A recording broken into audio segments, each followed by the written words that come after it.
Hello दोस्तों, स्वागत है आपका हमारे चैनल पे। आज की कहानी का शीर्षक है राम लक्ष्मण की कहानी। नमस्कार दोस्तों, आज हम आपके बीच राम लक्ष्मण की कहानी साझा करने जा रहे हैं। इस कहानी में आपको रामायण के दो पात्र राम जी व लक्ष्मण जी के विषय में विस्तार से बताया जाएगा।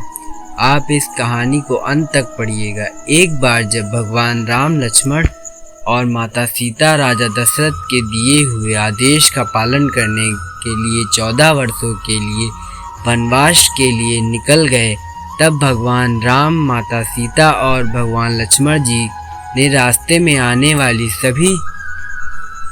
सभी नदियों गंगा, जमुना, गोमती नदी में पितृदान करते हुए आगे की ओर चलने लगे। जंगल पहुंचकर भगवान राम, माता सीता और भगवान लक्ष्मण जी के कंदमूल और फल खाकर जंगल में अपना जीवन यापन किया।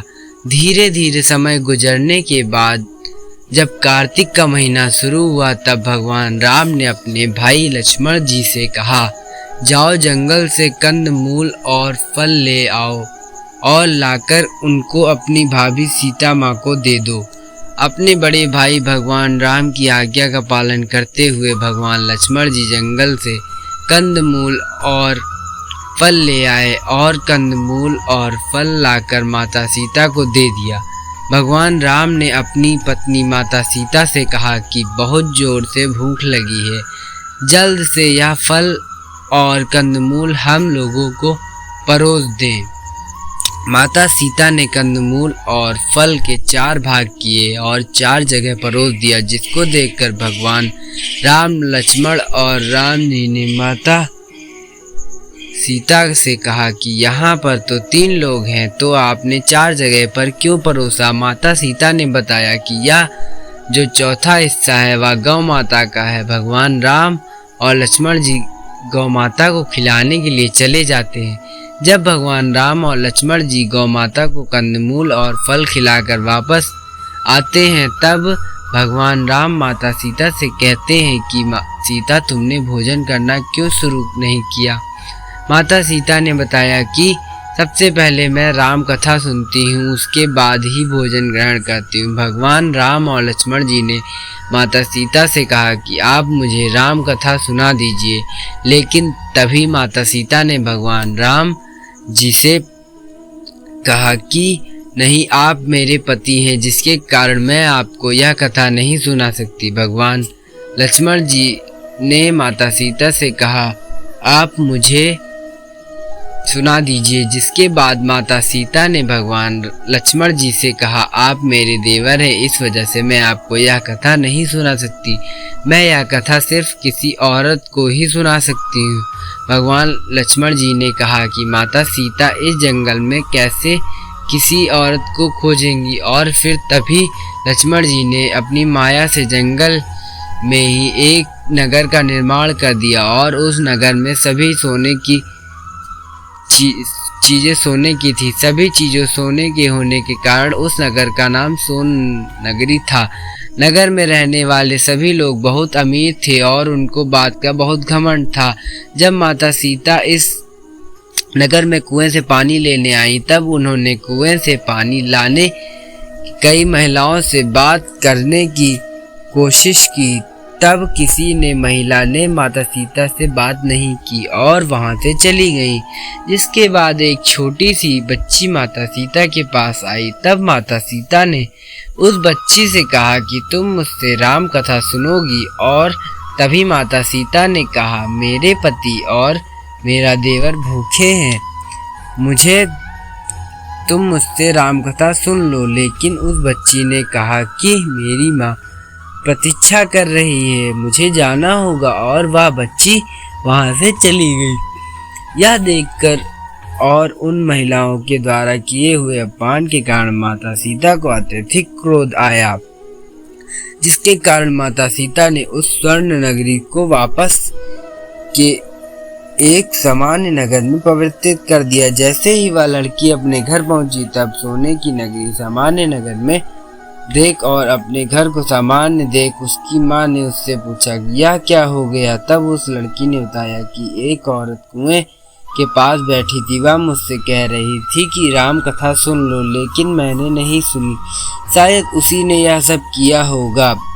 उसकी माँ ने उससे कहा कि जाओ राम कथा सुनो जाकर, लेकिन अपनी माँ की बात उस लड़की ने तब भी नहीं मानी और राम कथा सुनने से मना कर दिया। जिसके बाद वह उसकी बहू ने कहा, माँ जी मैं राम कथा सुन लूँ जाकर। जिसके बाद माँ जी ने राम कथा सुनने के लिए अपनी बहू को आज्ञा दे दी। वह एक घोड़ा लेकर कुएं के पास गई और कुएं से पानी निकाल कर उसे बार बार खाली करने लगी, जिसको देखकर माता सीता ने उससे पूछा कि तुम यह क्यों कर रही हो, घर जाकर कोई काम करो। तभी उस महिला ने माता सीता से कहा कि मैं आपके घर के सारे काम करने आई हूँ। जिसके बाद माता सीता ने उस महिला से कहा कि तुम मेरी राम कथा सुन लो, मेरे पति और मेरे देवर भूखे हैं। तब उस महिला ने कहा कि आप मुझे राम कथा सुनाइए। माता सीता ने उस महिला को कहा कि तुम मेरी स्वर्गलोक में करेगा, और माता सीता ने उस महिला को पूरी राम कथा सुना दी। और उसके बाद माता सीता ने उस महिला को अपने गले का हार उसको उपहार के रूप में दे दिया। वह महिला ने अपने घर गई, तब उस के मटके सोने के सिक्के से भर गए। यह देखकर घर में सभी आश्चर्यचकित हो गए। तब उस महिला के सासू माँ ने उससे पूछा कि यह कैसे हो गया। तब उस महिला ने बताया कि माँ सीता ने राम कथा सुनी, शायद उसी वजह से यह होगा। जिसके बाद सासू माँ ने अपनी बहू से कहा कि तुम जाकर रोज उनसे राम कथा सुनोगी। वह महिला रोज जाकर माता सीता से राम कथा सुनने लगी। एक दिन उस महिला ने माता सीता से कहा कि इस कथा का उद्यापन कैसे किया जाता है, मुझे इसकी विधि बताइए। माता सीता ने उस महिला से कहा कि एक नारियल ले आना, उसके बाद 7 भाग कर देना और 7 लड्डू लेना। एक नारियल और एक लड्डू को मंदिर में चढ़ा देना। ऐसा करने से मंदिर के बनवाने जितना फल प्राप्त होता है, और दूसरे भाग को सरोवर के किनारे गाड़ देना, जिससे सरोवर बनवाने का कितना भी लाभ होता है। और तीसरे भाग को भागवत गीता में चढ़ा देना, जिससे भागवत गीता का पाठ कराने कितना फल प्राप्त होता है। और चौथे भाग को माता तुलसी में चढ़ा देना, जिससे तुलसी विवाह करने के जितना फल प्राप्त होता है। 5वां भाग को एक कन्या को दान दे देना, जिससे कन्या विवाह करवाने कितना फल प्राप्त होगा।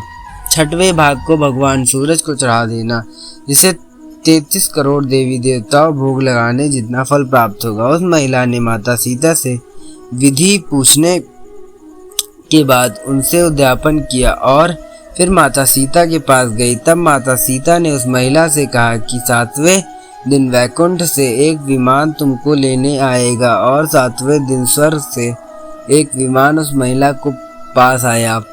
जिसके बाद उस महिला ने अपनी सासू माँ को बताया कि स्वर्ग से कई विमान आए हैं। उसकी सासू माँ ने कहा, मुझे और अपने ससुर को भी अपने साथ ले चलो, पड़ोसियों को भी अपने साथ ले चलो। सभी लोग उस विमान में बैठ गए। उसकी नींद आई। नींद ने उस महिला से कहा, मेरे को भी ले चलो। जिसके बाद उस महिला ने माता सीता से कहा कि माता इसको भी ले लो। माता सीता ने कहा, इनसे इस धरती पर कोई भी दान नहीं किया है और इनसे कोई पुण्य नहीं किया गया, इसके कारण मैं इनको नहीं ले चल सकती। तभी उस महिला ने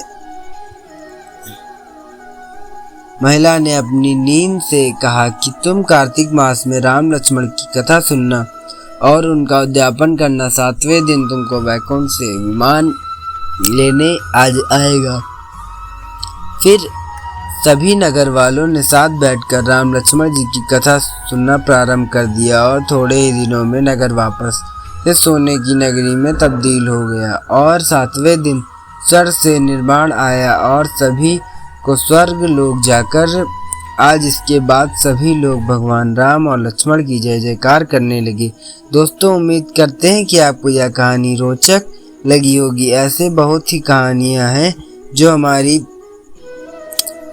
वेबसाइट में उपलब्ध हैं। आप इन्हें पढ़ सकते हैं और अपने बच्चों आदि को पढ़ाकर उनका मनोरंजन करवा सकते हैं। इस कहानी को साझा कर हौसला अफजाई कर सकते हैं। और कहानी से संबंधित यदि कोई प्रश्न है आपको तो कमेंट में बॉक्स में माध्यम से पूछ सकते हैं। थैंक यू दोस्तों। अगर आपको कहानी अच्छी लगी हो तो लाइक और कमेंट सब्सक्राइब करके जाइएगा हमारे चैनल को।